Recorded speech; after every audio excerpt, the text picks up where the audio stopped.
Era uma daquelas noites em que o sono se recusava a vir como um amigo ausente. Eu me revirava na cama, os lençóis embolados ao meu redor como se estivessem tentando me prender nos pensamentos que inundavam minha mente. Olhei para o teto, as sombras dançando à luz fraca do poste da rua. Minha mente navegava involuntariamente para as memórias de uma época mais simples. Os dias de infância ao lado de Lucas, meu melhor amigo. Crescemos juntos em uma vizinhança onde as risadas ecoavam e os segredos eram selados com apertos de mão e promessas eternas. Tantas promessas.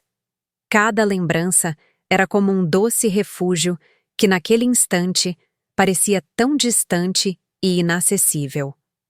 Lucas e eu éramos inseparáveis. Lembro-me das tardes intermináveis no parque, da maneira como dividíamos tudo, desde brinquedos até aqueles sonhos ingênuos que apenas crianças têm. Ele dizia que seríamos irmãos para sempre. Eu acreditei plenamente. Mas algo naquela noite parecia murmurar que essa eternidade estava por um fio. Não conseguia afastar essa sensação estranha, como se uma sombra insistisse em sussurrar para mim que algo estava prestes a mudar. Um sentimento sutil, mas angustiante, que se recusava a dissipar. As coisas em casa estavam diferentes. Foi um acumular gradual de mudanças que comecei a notar, muito lentamente, mas o suficiente para que minha intuição cutucasse como um desconforto. Constante. Minha mãe, antes tão presente e previsível, agora parecia absorvida por algo que não era eu. Estava sempre no celular. Uma expressão distante tomando conta de seu rosto. Quando eu perguntei, ela ofereceu desculpas evasivas, algo sobre trabalho, uma amiga doente, sempre alguma razão improvável que soava ensaiada. Havia um frio crescente entre nós que eu não sabia como aquecer.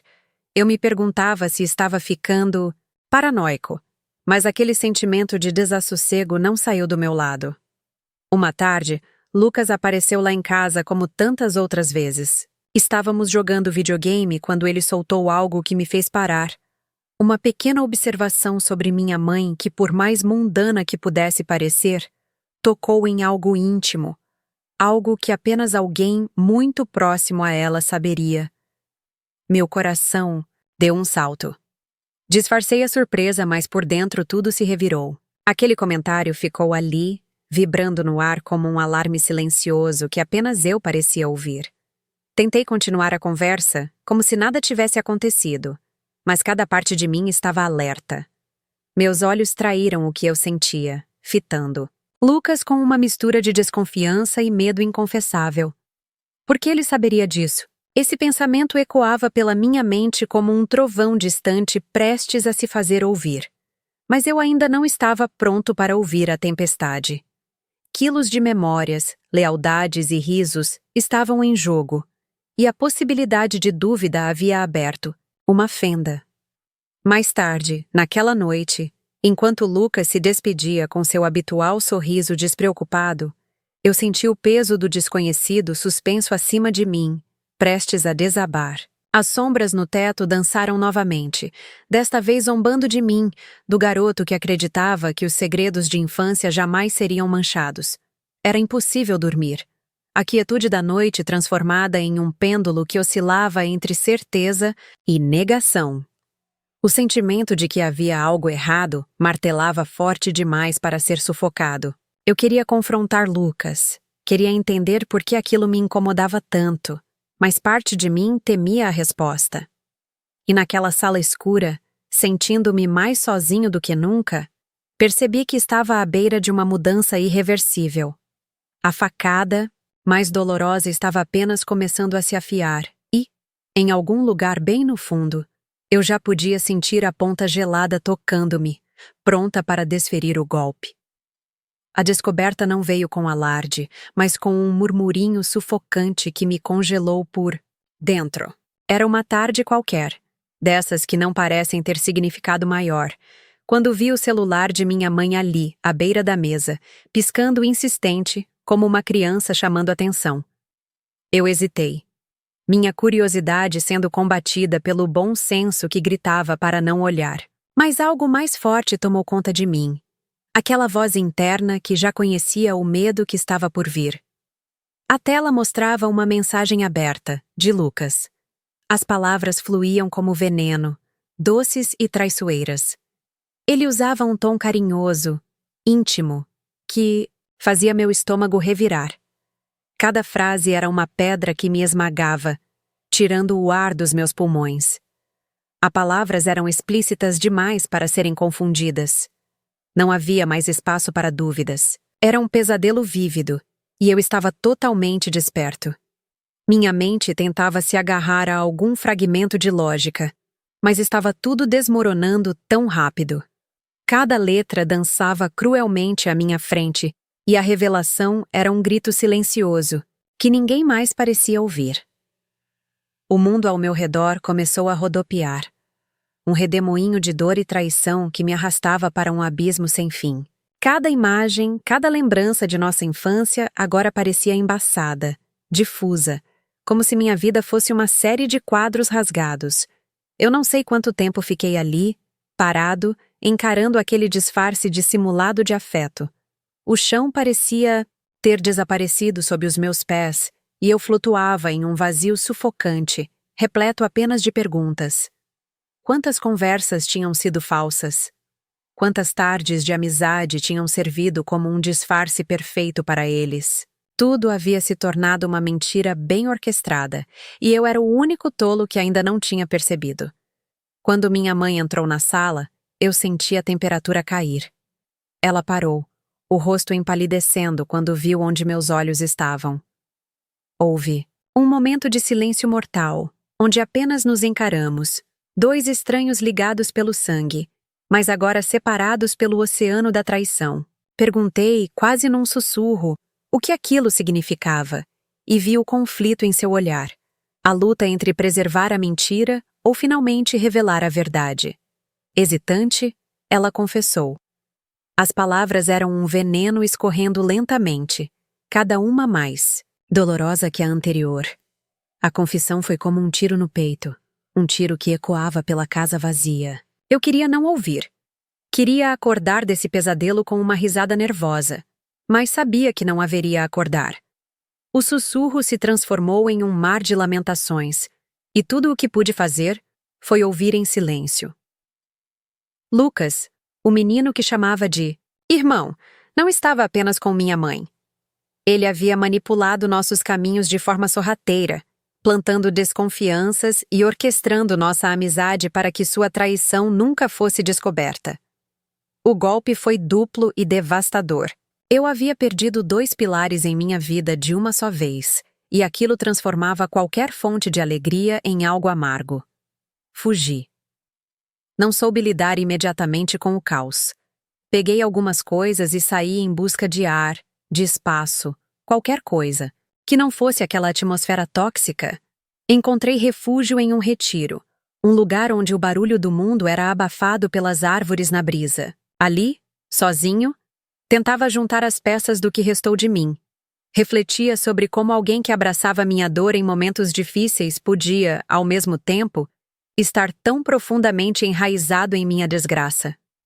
Os dias no retiro foram de um silêncio que gritava dentro de mim, uma quietude que exigia que eu enfrentasse o peso total daquela traição. Eu caminhava, sentia a terra fria sob meus pés, olhava o céu em busca de respostas que não vinham. Era um processo lento, dolorido, mas, aos poucos, eu sabia que precisava encontrar alguma forma de seguir em frente, reconstruir a confiança que havia sido tão brutalmente despedaçada, pois de alguma forma, no meio de todo aquele caos e desordem, eu ainda tinha que reerguer os pedaços do meu próprio ser. Eu entrei na casa de Lucas naquela tarde como quem pisa em terreno minado. Cada passo dado era pesado, como se o próprio chão me puxasse para baixo, querendo me manter preso às lembranças que agora pareciam estranhas, quase inimigas. Eu precisava entender, ou pelo menos tentar. Olhar nos olhos dele, do garoto, que chamei de irmão, e arrancar alguma verdade que não estivesse manchada pela traição. Mas, no fundo, Eu já temia que essa seria mais uma ilusão desfeita na crescente maré de decepções. Lucas estava lá, sentado no sofá que tanto testemunhou nossos planos bobos de adolescência. Assim que me viu, percebi uma sombra passar. Por seu rosto, um lampejo de raiva talvez? Ou seria vergonha? Não sei ao certo, mas ele disfarçou rápido com um sorriso que, agora, me parecia tão falsificado quanto tudo que tinha vindo dele ultimamente. O incômodo era quase palpável, e por um momento, só o som do nosso silêncio preenchia a sala. Direcionei para ele um olhar pesado, cheio de tudo que eu gostaria de gritar, mas que não conseguia transformar em palavras coerentes. Perguntei com uma calma que me surpreendia, onde exatamente tudo tinha começado a ruir entre nós. Lucas, sempre tão articulado, hesitou. Uma pausa dolorida se estendeu e eu podia quase ouvir a batalha sendo travada dentro de sua mente. Então, ele começou a falar. As palavras dele derramavam como ácido, corroendo qualquer resquício de inocência que ainda restava. Ele confessou que minha mãe sempre fora sua paixão secreta. Desde que nos conhecemos, a proximidade comigo não passava de um teatro bem ensaiado, um meio de estar perto dela. Revelações vinham uma após a outra, cada uma mais grotesca e devastadora que a anterior. O impacto das suas palavras me fez fechar os olhos por um breve segundo, desejando que ao abri-los eu descobrisse que era tudo um terrível engano. Mas não era. Ele persistia. Lucas não tinha apenas destruído nossa amizade, ele tinha jogado a máscara pouco a pouco, mostrando um lado que eu nunca quis enxergar. Era um mestre de marionetes tocando os fios desesperadamente entrelaçados de nossas vidas. Sua necessidade de estar próximo dela tinha o levado a falsificar relações, risos, vidas. Tudo estava contaminado pelo seu desejo doentio disfarçado de amizade. Senti meu peito arder com uma mistura de raiva e tristeza. Raiva por ter sido enganado tão completamente, e tristeza por ter perdido alguém que eu pensava ser uma parte indissociável de quem eu era. Cada memória boa agora possuía um gosto amargo, uma sombra que jamais seria dissipada. Tornava-se evidente que eu estava mergulhado em um tipo de solidão que só se sente quando se percebe que a confiança, que parecia uma muralha inquebrantável, não era mais do que uma construção de cartas frágeis ao vento. Eu poderia ter explodido naquele momento, deixar a raiva tomar conta de mim e destruir o que restou daquela sala como um reflexo fiel do estado em que meu coração se encontrava. Mas não. Decidi que não me rebaixaria a esse ponto. Em vez disso, foi a compaixão que, estranhamente, se destacou. Não por Lucas, mas pelo Ricardo que eu queria reconstruir. Era doloroso aceitar, mas eu precisava seguir em frente. Enquanto eu saía da casa dele, algo dentro de mim começou a se rearranjar. Não havia lágrimas, não havia gritos, apenas uma forte determinação. Eu entendi que não podia mudar o que acontecera, mas podia escolher como lidar. O sofrimento se tornaria uma fundação de algo mais forte, mais consciente e determinado. Eu me afastaria não só de Lucas, mas de qualquer parte de mim que aceitasse menos do que merecia. Se tinha uma coisa que ele não tiraria de mim era a capacidade de confiar novamente, ainda que isso agora fosse uma estrada longa e solitária. À medida que a porta se fechou atrás de mim, com o sol se pondo suavemente, entendi que essa jornada, por mais dolorosa que fosse, marcará o início de uma transformação. Não seria rápido nem fácil, mas o sofrimento não definiria quem eu seria a partir dali. Com passos firmes, prometi a mim mesmo que, mesmo que a confiança fosse um terreno frágil, eu a reconstruiria. Pedra sobre pedra, até que nenhum vento pudesse me derrubar novamente. A viagem foi uma fuga desesperada, uma tentativa de escapar das memórias e da mágoa sufocante que impregnava o ar ao meu redor. Eu me lembrei de quando criança, quando as aventuras ao ar livre ao lado de Lucas eram suficientes para afastar qualquer tristeza. Mas desta vez, não havia Lucas ao meu lado, apenas o eco de nossa amizade desfeita e as cicatrizes de um amor que não era o que eu imaginava. A estrada parecia interminável. Cada quilômetro, uma pequena vitória na distância que eu tentava desesperadamente colocar entre mim e o passado.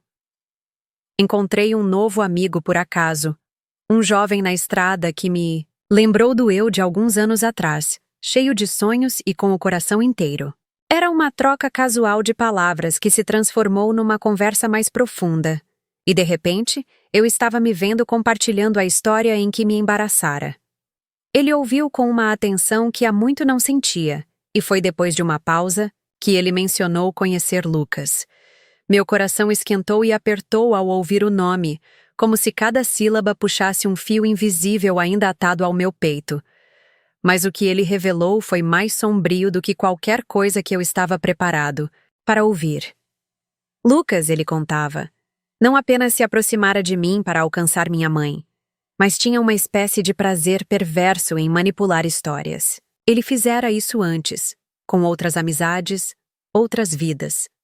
Pessoas que confiavam cegamente nele, pessoas que, como eu, não enxergaram a serpente que lhes rastejava aos pés.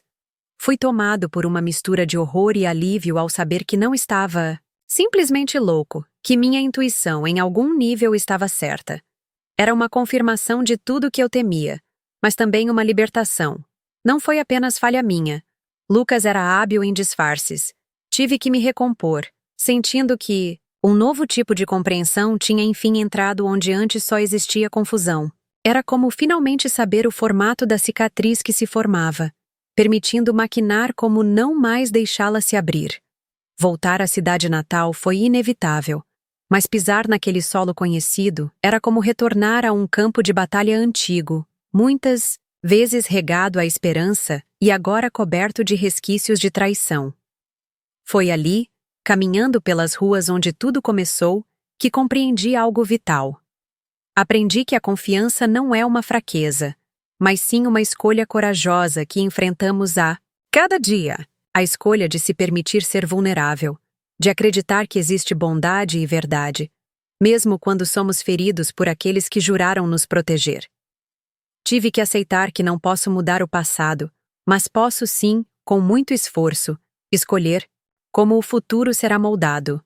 Daquela dor, surgiu a necessidade não só de se proteger, mas de transformar a dor em força, construir uma armadura, não para isolar o mundo, mas para garantir que mesmo diante das adversidades, eu consiga manter meu coração aberto para as possibilidades de um futuro menos sombrio, colocar as mágoas para descansar e redescobrir a beleza de acreditar que, embora alguns possam abusar de nossa confiança, muitos ainda há que saberão exatamente como prezá-la. E então, em silêncio, me preparei para reconstruir minha vida. Sem Lucas, sem minha mãe do jeito que conhecia, mas com a esperança nascida de trás da cortina de ferro dos erros passados. Esse foi o renascimento de um entendimento mais profundo de mim mesmo. Uma renovação que emergiu do que parecia ser apenas ruínas. Levantei a cabeça e decidi que este não seria o meu fim, mas um novo capítulo de resistência e crescimento. Confiar é, e sempre será, um ato de fé em mundos incertos. E agora é a sua vez de se perguntar: até onde você iria para proteger o que realmente importa? Como você escolheria reconstruir a confiança, mesmo quando tudo conspira para destruí-la?